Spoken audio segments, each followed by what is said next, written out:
Bon, c'est parti. Je partage l'écran. Ok, donc la semaine dernière, on avait fait la distinction entre le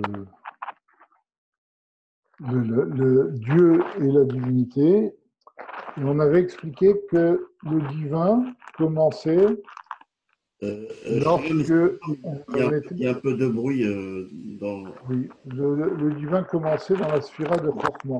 Il y a beaucoup de bruit. Ça Voilà, va mieux là? c'est bien, c'est bon comme ça. Donc on avait expliqué que le divin commençait à la sphira de Chorma, c'est-à-dire que on avait, comme on avait dit qu'il y avait la question qui était posée, Marabou Maasera Hashem, ou Lam Bechorma Asita. Et donc cette question-là, c'était la question de savoir comment de l'unité, l'uniforme de Dieu peut venir une multitude de créatures. Et on dit que justement la question c'est combien sont nombreuses ces actions, mon Dieu. Et la réponse c'est que Kulam Bechorma Asita, en fait, la multitude ne vient pas directement de l'uniformité divine, de l'uniformité de Dieu, de l'essence, mais elle passe par Chorma. Et Chorma, c'est une force c'est une sphira, une force divine qui a la possibilité de séparer les, les choses en leur donnant une définition, et donc en faisant qu'il y a des choses différentes qui puissent exister à partir de l'uniformité de Dieu. D'accord? Et donc, là, on explique qu'en fait, Dieu est passé par Chokhmah pour créer des entités définies et différentes, alors que s'il avait créé directement avec sa force uniforme, ben, il aurait créé des existences qui n'ont pas de définition et qui n'ont pas de différenciation entre elles. Bon, ce qu'on ne peut pas imaginer, etc. Et on avait donné l'exemple du feu qui est une force unique, et du feu peuvent provenir plusieurs propriétés. Le feu peut durcir, il peut ramollir, il peut liquéfier, il peut rougir, il peut blanchir, etc. Et en fait, c'est la même force. La seule différence, c'est que par rapport aux éléments, aux objets qui reçoivent le feu, qui ne vont pas réagir de la même façon. Donc de là, on a un exemple d'une force unique qui a plusieurs effets. Donc de la même façon, l'essence uniforme et indifférenciée de Dieu peut produire différentes créatures via la chorma, comme on l'avait dit précédemment. Donc on reprend là, Ve'afalpi. On y est. Donc, Ve'afalpi chez Behemet, bien que, en fait, Yesh Lomar, il y a lieu de dire Shakushia Meikara de Dina Eina Kushiaklan, que cette question que nous avons posée, a priori, n'en est pas une. Retsonenu Lomar, ce qu'on veut dire, Ma Ikshu Ernimsa Ribui Mina Echad Aemet. La question qu'on a posée, comment de l'unité et l'uniformité totale de Dieu peut provenir une multitude de créatures. D'accord? Qui a Akdama Omeret, qui me'echad lo imatse menu la davar echad. Parce que la présupposition qui dit que de l'un ne peut provenir qu'une seule chose, une chose unique, de l'unique qui ne peut sortir que l'unique. Yemet bidvarim activim, c'est quelque chose qui est vrai pour les choses, les objets naturels. D'accord? She'ein lamehem bechira bifulatam, qui n'ont pas de libre arbitre dans leur réalisation, dans les choses qu'ils font. C'est-à-dire, les choses, les objets naturels, les hommes, etc., ne peuvent réaliser des choses qu'à partir de ce qu'ils ont en eux. D'accord? Et donc, si quelque chose n'a qu'une propriété, eh bien, il ne peut faire qu'une seule chose. Par exemple, même si le feu peut donner plusieurs choses, mais il a une seule propriété, c'est le fait d'être chaud. D'accord? Et donc, il ne peut prodiguer que de la chaleur. Et là, Poalim Ketivam. Et donc, les objets de ce monde de matériel, ce qu'on appelle les objets naturels, ne peuvent agir que selon leur nature. Chez Biabahem Aboré, que Dieu leur a donné, qu'il a donné dans leur nature. Les Machérinlo, Kiim Tevacha, pardon, et celui qui n'a qu'une seule nature, Lo Ifar Kiim Echad. Il ne pourra avoir qu'une seule action. Comme nous l'avons dit, le feu n'a qu'une seule nature, c'est d'être chaud, et bien il ne peut prodiguer que de la chaleur. Aya Sibat Mashéaesh Poelet Atacha Veakpa Veapishul Kule. Et la raison pour laquelle le feu produisait plusieurs effets, d'accord, il pouvait fondre, il pouvait durcir, il pouvait cuire, etc. Chez Mbeulot Chalukot, qui a priori sont des actions différentes, pourtant, il n'a qu'une seule force, qui est la chaleur. La différence Ira Mitzad Amekablim provient de ceux qui reçoivent la chaleur du feu, chez Mouchanim et Ishtanotken, parce que eux ont la propriété de réagir ainsi devant la chaleur. Ce n'est pas le feu qui a plusieurs propriétés, ce sont les objets sur lesquels porte le feu qui ont des propriétés différentes. D'accord? Ce qui n'est pas du tout la même chose.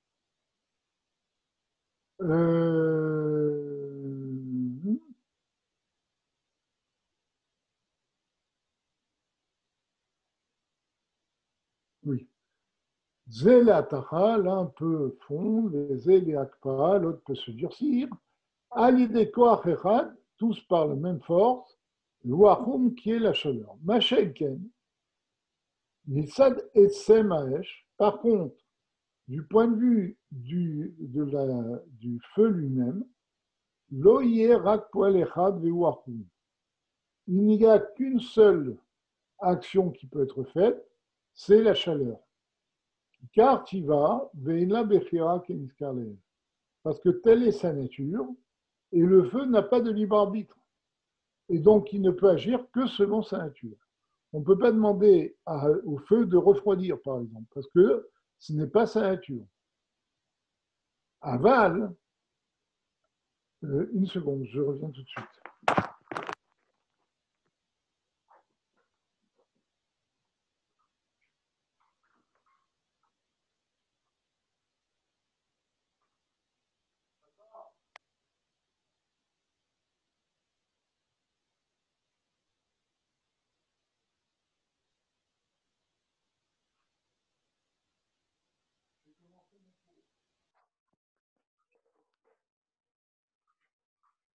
Aval, Hachem Yitbarer. Par contre, Dieu, Shehu Echad Haemet, qui est la vraie unité, enfin le vrai un, ou Fe'al Beratson ou Friran, et qui agit selon sa volonté et librement, il est Afalpi Shehu Ardut Pashut.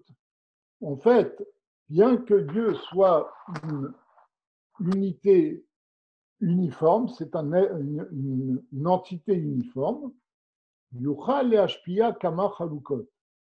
peut quand même prodiguer des forces différentes. Pourquoi? Parce que Dieu n'a pas de nature.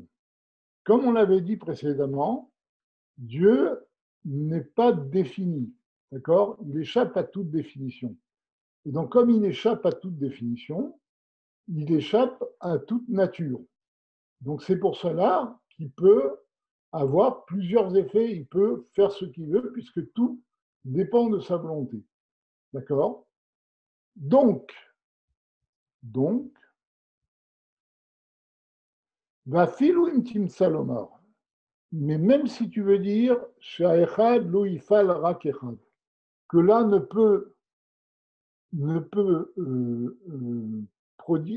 faire que l'un, Gam Bepoel Beratson, même lorsqu'il agit, donc que l'un ne peut avoir qu'une action, même lorsqu'il agit volontairement, Zéou, les fiches, et Yoto Echadad Mugdar Begeder Miyuchad, et Nivdal Mimenu Zulato.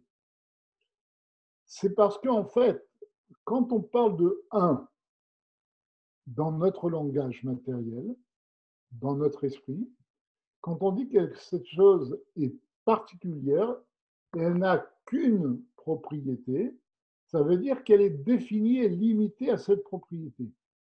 D'accord? Et justement, Nivdal Mimenu Zulato, et elle se distingue de l'autre par sa propriété. D'accord?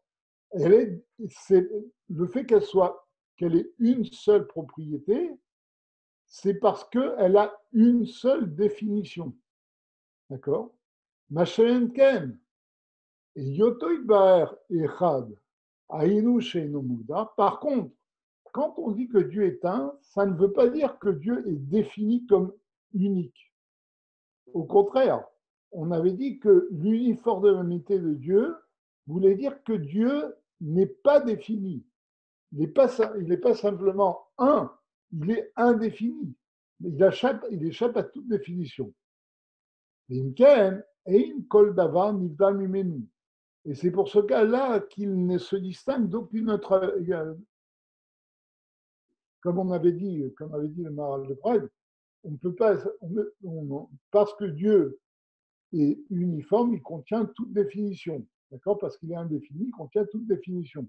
Donc on ne peut pas dire que Dieu est différent d'un autre objet parce que Dieu n'est pas défini. Pour être différent, il faut être défini. Or, Dieu n'est pas défini. D'accord? Et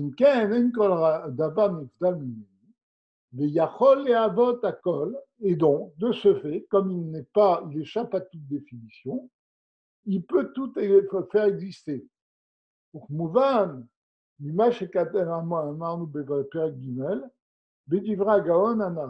comme on comprend de ce qu'avait dit le Maharal de Prague, vous vous rappelez ce qu'on vient de citer dans le 3e chapitre, il a dit que justement parce que Dieu n'avait pas de définition, toute définition pouvait provenir de lui, ne pouvait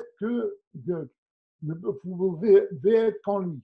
Parce que s'il y avait une définition hors de lui, eh bien Dieu aurait une définition, on dirait qu'il n'est pas cette définition qui lui échappe, qui est hors de lui. Donc, le fait que Dieu soit un ne veut pas dire qu'il n'a qu'une définition, d'accord, au sens de notre référentiel, de notre univers, mais cela signifie qu'il est indéfini et donc qu'il a toutes les possibilités possibles. D'accord? Nicole Macom. Il dit oui. Donc, Dieu est indéfini, il échappe à toute définition, il est beaucoup plus haut que la notion de définition, mais si Dieu prodiguait sa force aux créatures, c'est-à-dire s'il créait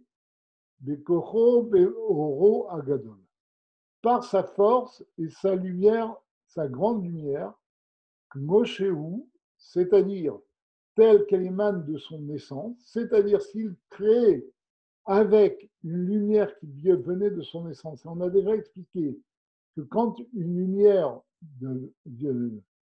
vient d'une source, eh ben, elle a la caractéristique de sa source. Donc si Dieu créait à partir de la lumière première qui émanait de sa source, qu'on appelle le Or Sof, d'accord, eh bien, les créatures qui en résulteraient seraient des créatures sans limite, puisqu'elles seraient créées par une force sans limite. Et il y aurait aussi une multitude sans limite, on ne peut plus, une multitude infinie, même sans limite, mamash. Et l'obiprinat boulklal, elle ne serait pas du tout limitée. Yama me'achar shehu abilti ba'al boul ou bilti ba'al tachlit, parce que comme Dieu est sans limite et sans fin, ksheirtse lechalek ou le'avot nivraim mimenu, quand il veut créer des créatures différentes à partir de lui, du prinat itralkut, c'est-à-dire des créatures qui se distinguent les uns des autres, gamken bligvul. Eh bien, s'il peut créer avec sa force infinie qui émane de lui, eh bien, cette diversité de créatures serait aussi sans limite. Puisque lui-même, tel que lui-même, dans son essence, est sans limite. Donc une création à partir de sa force première est une création qui donnerait des créatures sans limite et indifférenciées les unes des autres. D'accord? ומאחר שאנו רואים שהם בבחינה גבול ומידה, maintenant, puisque nous voyons que les créatures sont limitées et mesurées, et Gam Yesh Lahem Shiur, et ils ont une mesure, Minares Larakia Tafkuf Shana, comme nous dit la Gemara, de la terre au ciel, il y a 500 années, Von Ibrahim Beshiur Mukbal Bitrakout, et dans tout l'espace, il y a des créatures en nombre limité et différentes les unes des autres. Zéou les filles chez où Ibarer, Mir ou Mashpia Otam à l'idée à Kelimanal. C'est parce que justement, Dieu éclaire et prodigue aux créatures à travers ces réceptacles, c'est-à-dire ces sphirotes, ces attributs que nous avons définis précédemment, les 10 attributs d'Atsilut, qui vont de Chochma jusqu'à Malchut, et qui, en s'interpénétrant les uns dans les autres, donnaient une possibilité infinie de créatures, mais chacune différente les unes des autres. D'accord? Donc, pour créer des créatures qui vont être différenciées les unes des autres, Dieu est passé par Chochma, qui a justement cette force de différenciation. Alors, il y a un mamar du rabbi précédent, où le rabbi précédent pose la question, il dit que puisque finalement, pourquoi Dieu n'aurait pas créé à partir de sa force initiale, c'est-à-dire à partir du Or Ein Sof, de sa lumière infinie, et pourquoi n'aurait-il pas créé finalement des créatures infinies et illimitées? D'accord? Alors il explique qu'en fait, le principe de la création du monde est fondé sur le libre arbitre. Et le libre arbitre est fondé sur le principe du bien et du mal. Et donc, pour créer un monde où il y a un libre arbitre, Dieu est obligé de créer la notion de mal. Et pour qu'il y ait le libre arbitre, il faut que le bien puisse détruire le mal. Il faut qu'on puisse avoir raison du mal, le détruire. Or, si on crée des créatures sans limite, eh bien, si on veut créer du bien et du mal, chacun sera sans limite. Et donc, chacun sera indestructible. Et donc, le principe du libre arbitre ne peut pas s'appliquer à des créatures illimitées. Ça, c'est ce que dit le rabbi précédent dans un Mahamar. D'accord? Et donc, c'est pour cela que Dieu a créé des créatures limitées et différentes les unes des autres pour qu'il y ait ce principe de libre arbitre et de bien et de mal. Il dit maintenant, revenons à ce que nous disions.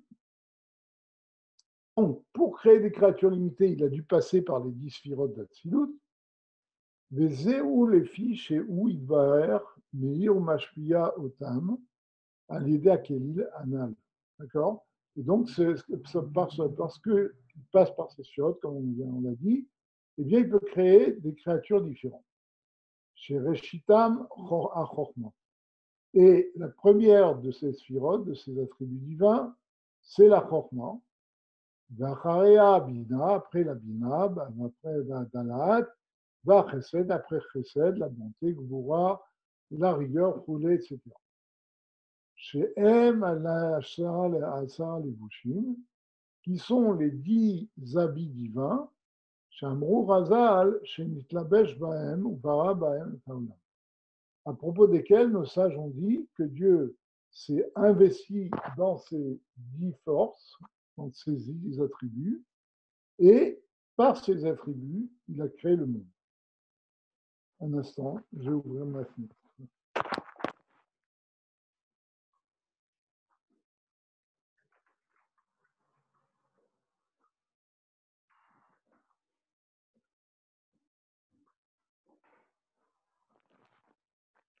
Donc, on reprend.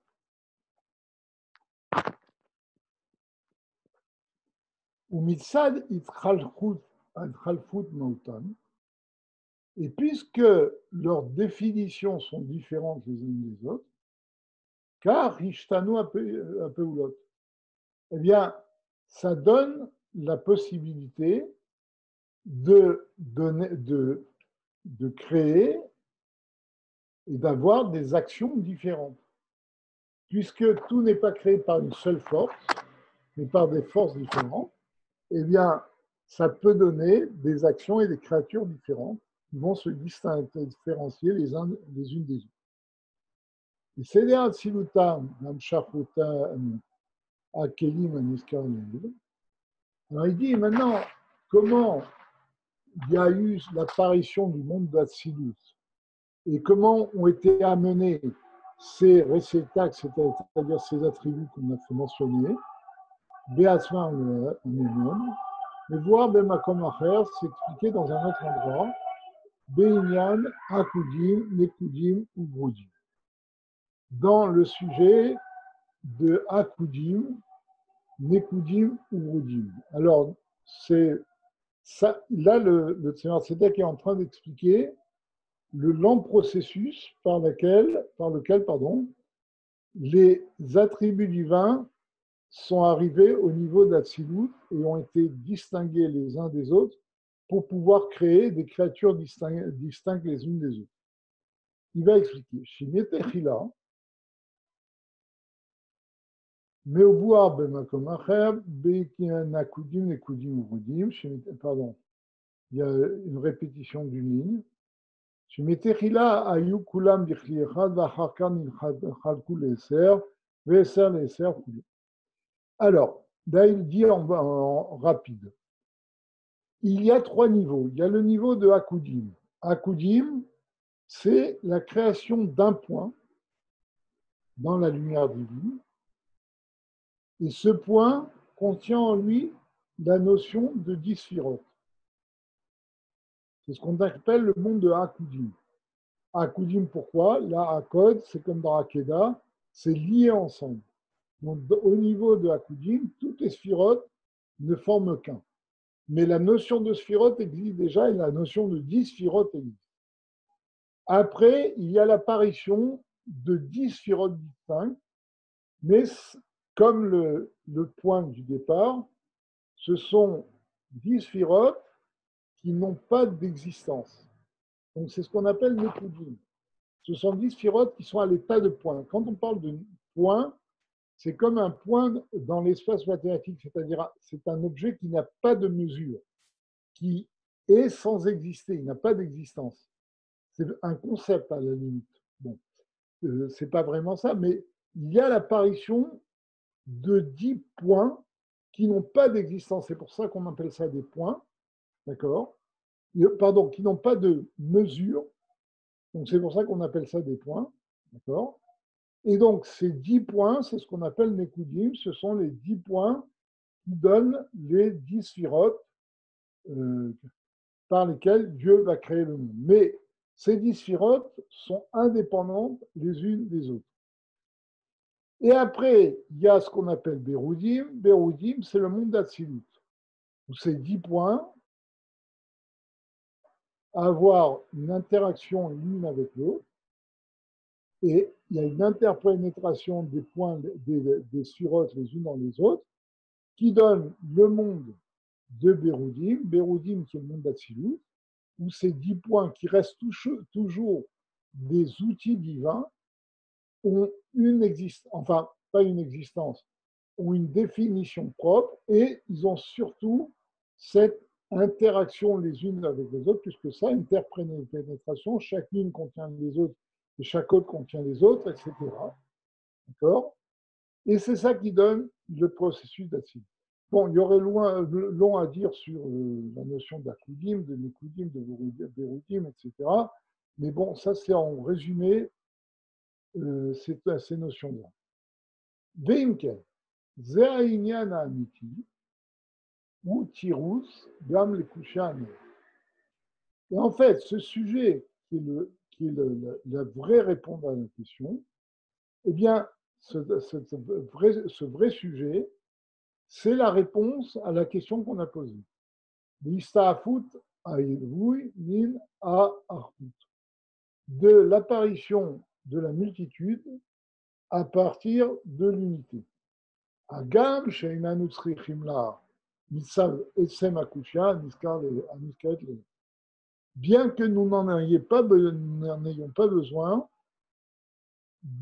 dans la question même, comme on a dit précédemment, et là, Kefi Shamarnou, mais simplement comme nous l'avons dit. En fait, ce qui veut dire, c'est que, comme on l'a dit précédemment, cette question n'est pas une question, parce que lorsqu'on parle de un dans notre monde, on parle de un qui n'est pas l'autre, c'est-à-dire on parle d'une existence définie. Alors que quand on parle de l'un au niveau de Dieu, c'est l'un absolu, c'est pas le défini, c'est l'indéfini absolu. Et cette définition de cette définition peut sortir toute définition, comme l'a dit le Maharal de Prat. Donc c'est pour ça que la question n'en est pas vraiment une, mais simplement, la vraie question, c'est comment passe-t-on de l'indéfini à des créatures finies et pourquoi a-t-on besoin de passer par Chokhmah d'Atsilut et les Sirot d'Atsilut? C'est ça qu'il a expliqué, c'est que si on ne passait pas par tout ce processus de Sirot, eh bien, on aurait malheureusement, si on peut dire, on aurait des créatures non indéfinies et sans limite. Or, Dieu a voulu créer un monde fini et défini, avec un principe de libre arbitre, comme on l'a dit, et donc c'est pour ça qu'on a dû passer par ce processus de différenciation. Ok. ומאחר שנתבהר הערת החיות ממנו התבהר, et maintenant qu'on a expliqué comment vient la vie divine à partir de Dieu, qu'on a expliqué que la vie divine qui vient à partir de Dieu, est amenée à partir de Chokhmah, ou Sharei Atesha Be'eprinot, et les 9 autres attributs divins dont qu'on a mentionné précédemment, chez Manikraim Kelim, qui sont appelés des outils, chez Aliadam ou Idbarer Poel Animsani, par lesquels Dieu réalise des existences. C'est pour ça que, alors, il faut savoir que le mot Kelim est à double sens. Kelim veut dire réceptacle, mais ça veut dire aussi ustensile ou outil. Au niveau, ici, quand le Tzaddik parle des Kelim de Hassilut, en fait, il veut parler des outils par lesquels Dieu a créé le monde. Donc c'est pour ça qu'il parle de Kelim, chez Aliadam, ou Idba Poel Anipsanim. Ces sphirotes, ces attributs divins, sont des réceptacles, mais sont surtout des outils par lesquels Dieu réalise des créatures différentes. Kelim, et pourquoi ils sont appelés des Kelim, Aïnim,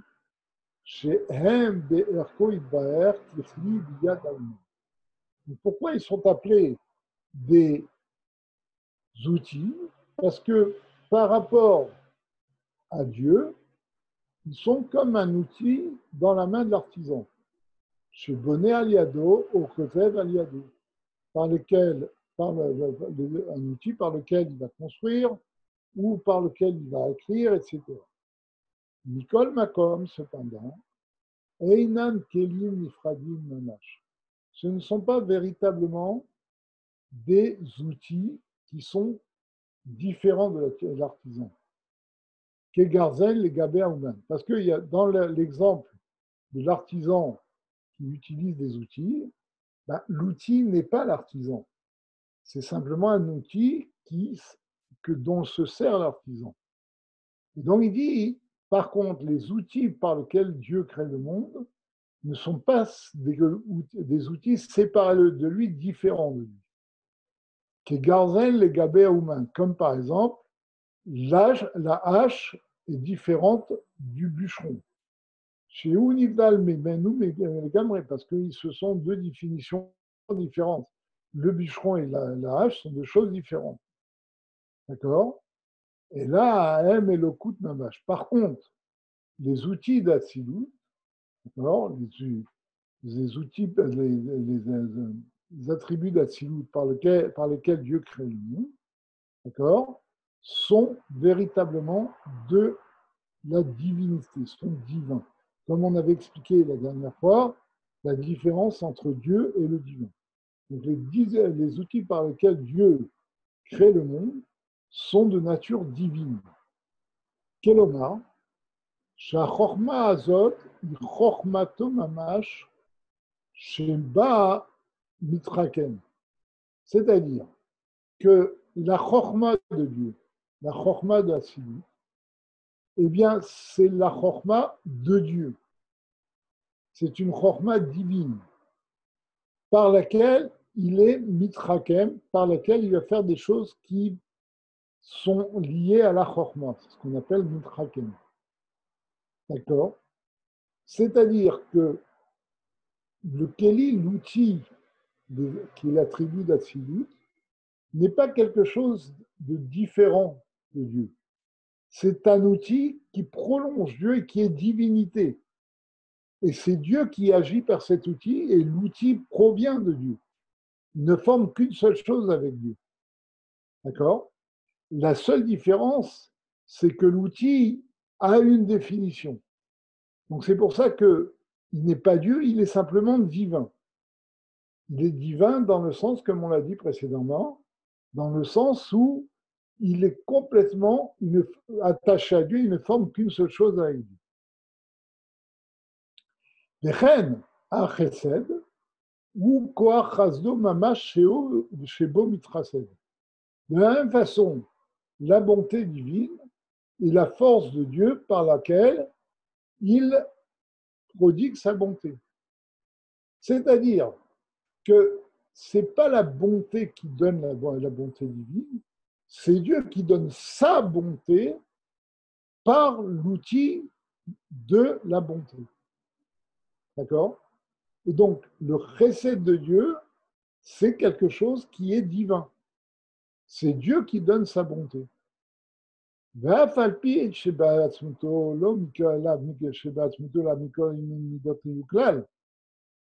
que Dieu lui-même échappe à toutes ses définitions et tous ses attributs, d'accord, il n'est aucun de ses attributs. Comme nous l'avons dit, il est uniforme et indéfini.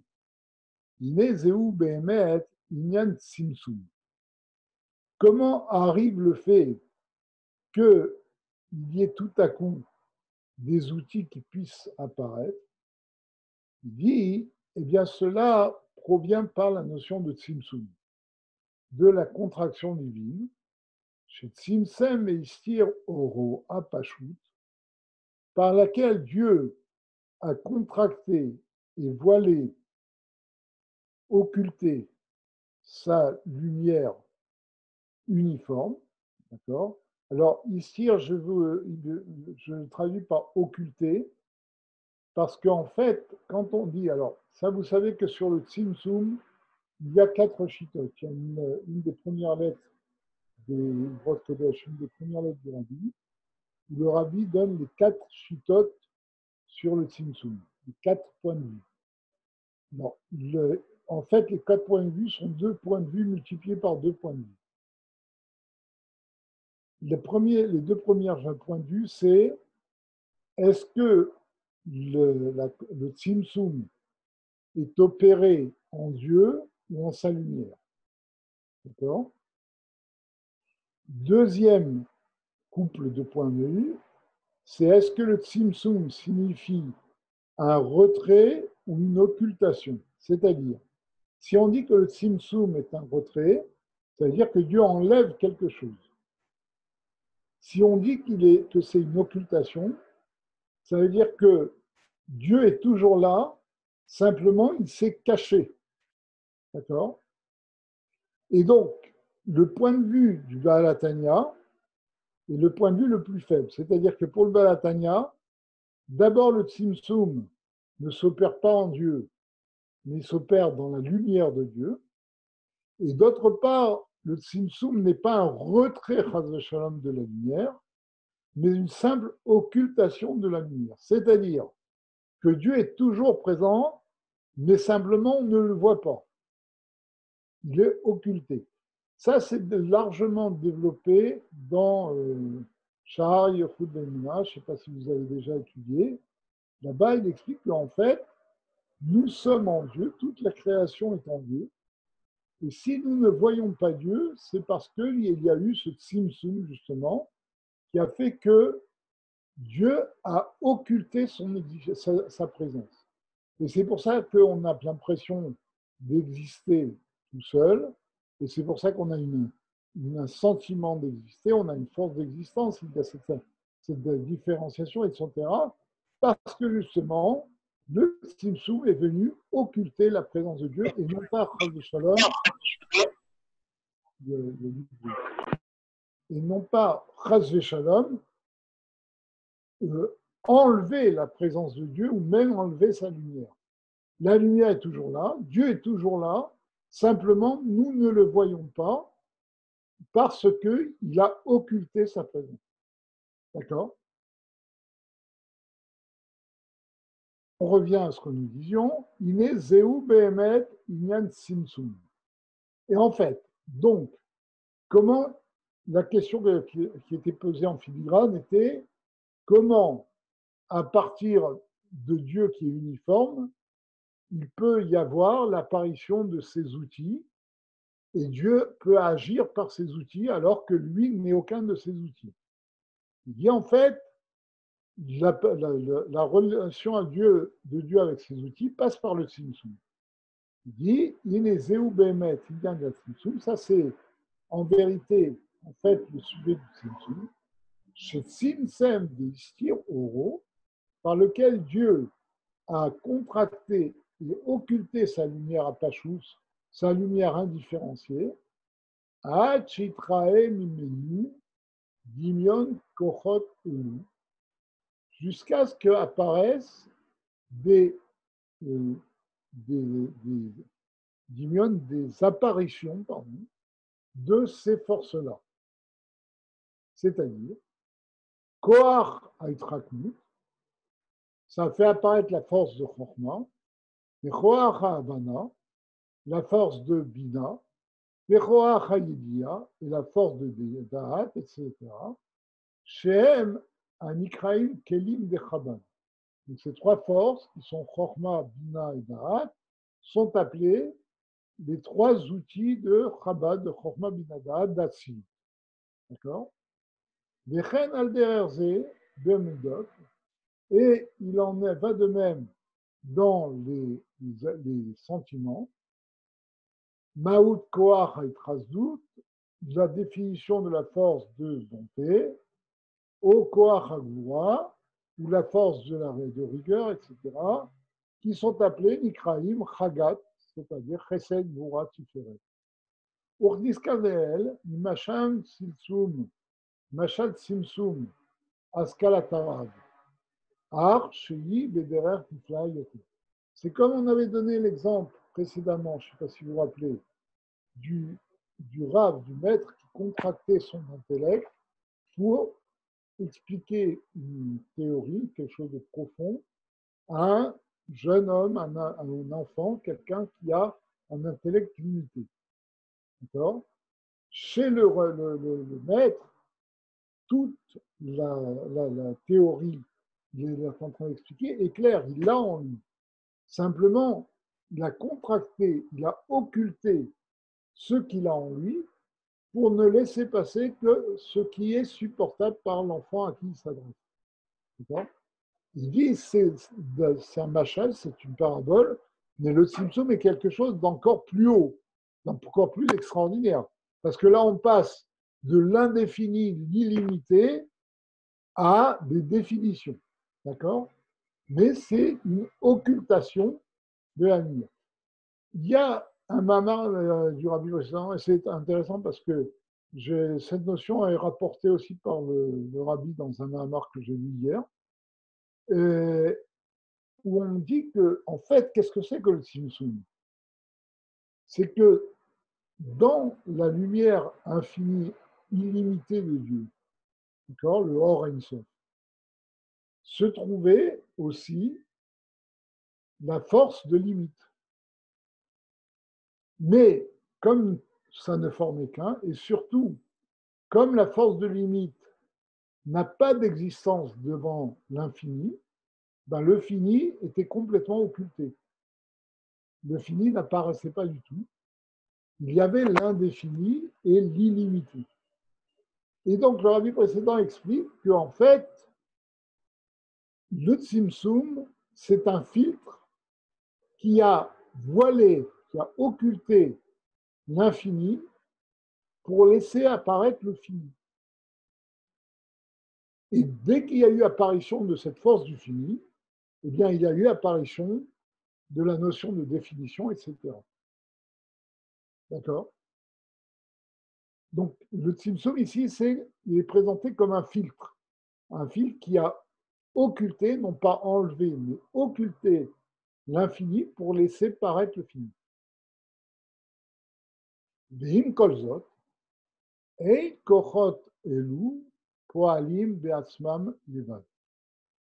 Et donc, bien que ces forces-là proviennent par un Tzimtzum, comme on a défini, elles ne sont pas pour autant indépendantes de Dieu. Et quand elles agissent, elles créent, ce ne sont pas elles qui créent. Elles n'agissent pas par elles-mêmes. Et là, chez Ouidbarer, ou Elban. Mais c'est Dieu lui-même qui agit à travers ces forces-là. Et c'est pour cela que, comme nous l'avons dit, ces forces-là sont appelées divines. Parce que c'est Dieu qui agit à travers eux, à travers elles. Chez Mitrakem, à l'aider à Chorma. Donc Dieu fait une action de Chorma par la Chorma. C'est Dieu qui est Mitrakem. Et la question qu'on a posée, comment Dieu peut être Mitrakem alors que la Chorma est une définition et Dieu est sans limite, bien justement, c'est parce qu'il y a eu ce Tzimtzum qui a occulté l'illimité pour laisser passer la limite. Et cette limite provient elle aussi de Dieu, comme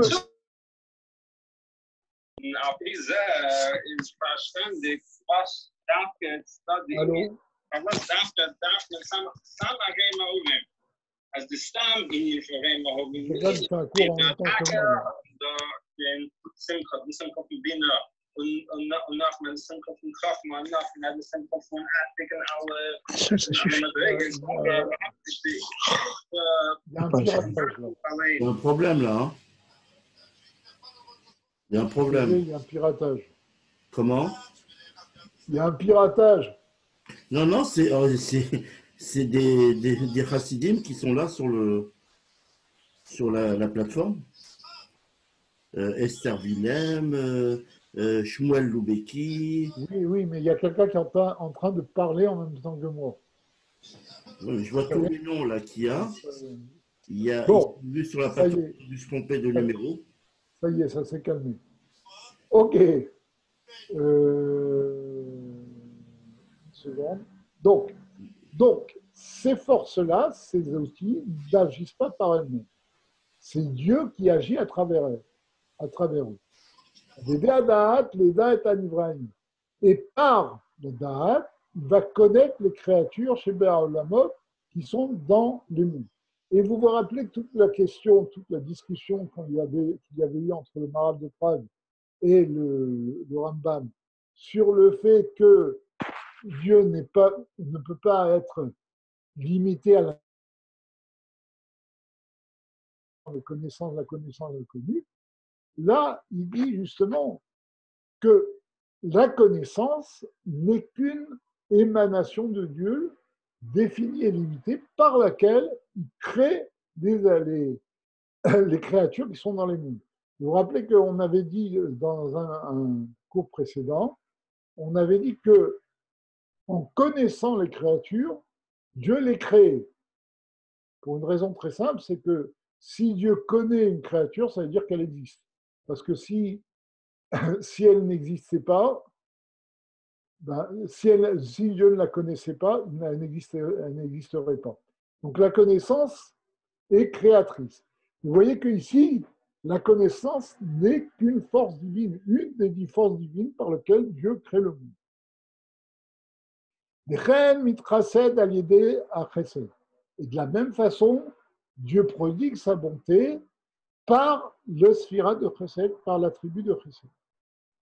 Ken, apeula mamash, alidei koho, abilti bal tachon. Et donc, il en résulte que l'action divine elle-même provient de sa force qui est sans limite. Et là, Sheba ben Saout Akeli, mais elle vient par l'intermédiaire d'un outil qui lui est limité. Et de ce point de vue, c'est comme l'exemple de la hache qui est dans la main du bûcheron.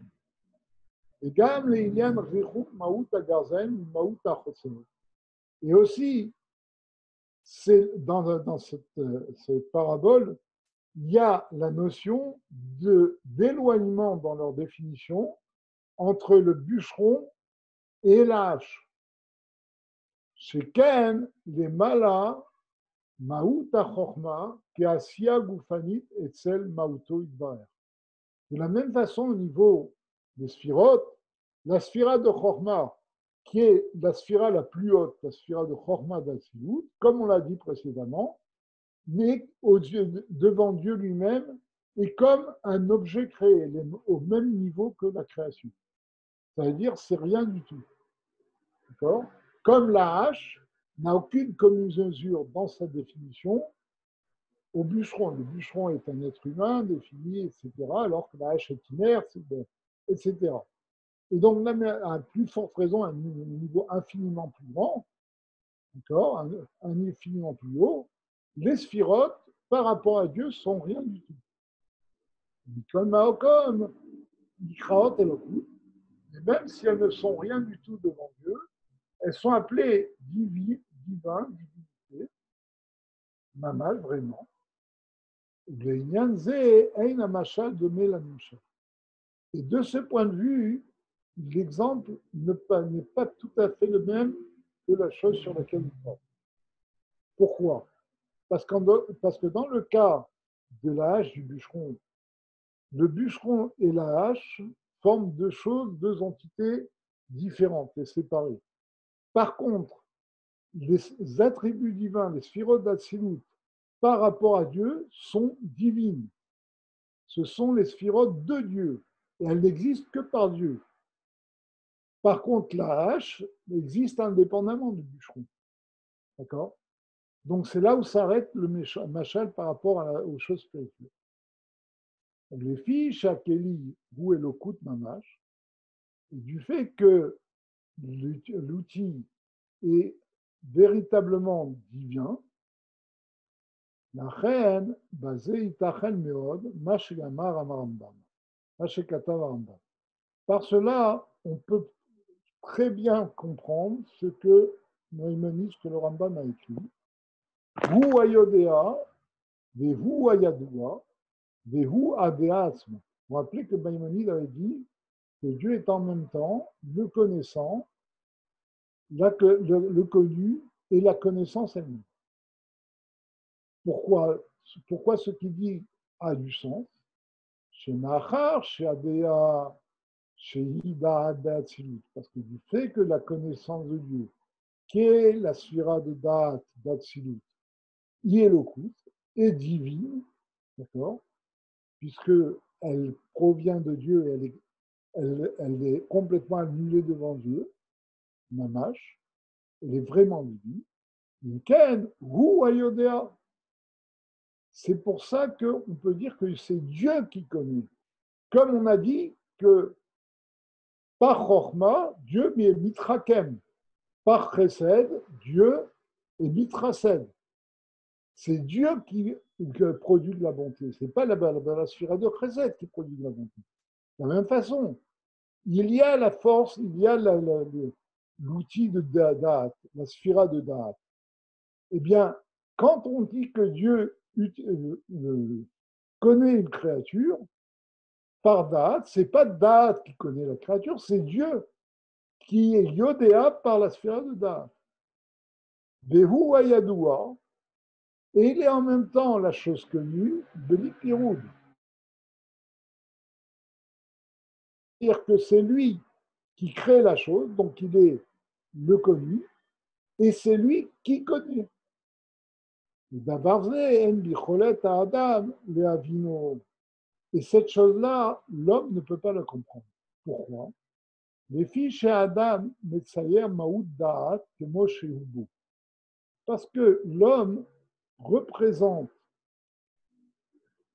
la notion de connaissance telle qu'elle est chez lui. D'accord? Chez Hein ou chez Ein Hu Veda'ato Echad. Or, l'homme ne forme pas une seule chose avec sa connaissance. La connaissance est une composante de l'homme. Mais l'homme n'est pas une seule chose avec sa connaissance. Ce n'est pas lui qui crée sa connaissance. Et là, Shnaïm, c'est deux choses différentes. C'est une force de l'homme qui s'ajoute aux forces que l'homme a. Moshe Katou Belikute Amarim Chelek Bet, comme c'est écrit, je demande dans Shah Yechud Vanimanamina, Perekret, dans le 8e chapitre. Machéen Ken, par contre, les Malam et Atsilut, plus haut que Atsilut, Lo Itachen Lomer Geder Mada Kenikal. On ne peut pas parler même d'une définition de connaissance. D'accord? Parce que la notion de connaissance, c'est une sphira, c'est un attribut divin qui est un outil dans les mains de Dieu et qui n'apparaît que dans Hatzilut. Mais plus haut que Hatzilut, on ne connaît pas, on ne peut pas parler d'outil de connaissance. Et c'est pour ça que le Baal HaTanya a dit que le point de vue du Rambam pouvait très bien tenir, selon la Kabbalah du Harizal, dans les kelim d'Atsilut, dans les outils d'Atsilut. Mais pas plus haut que Atsilut. Parce que plus haut que Atsilut, ben, il n'y a pas d'existence de notion d'outils ou d'attributs divins.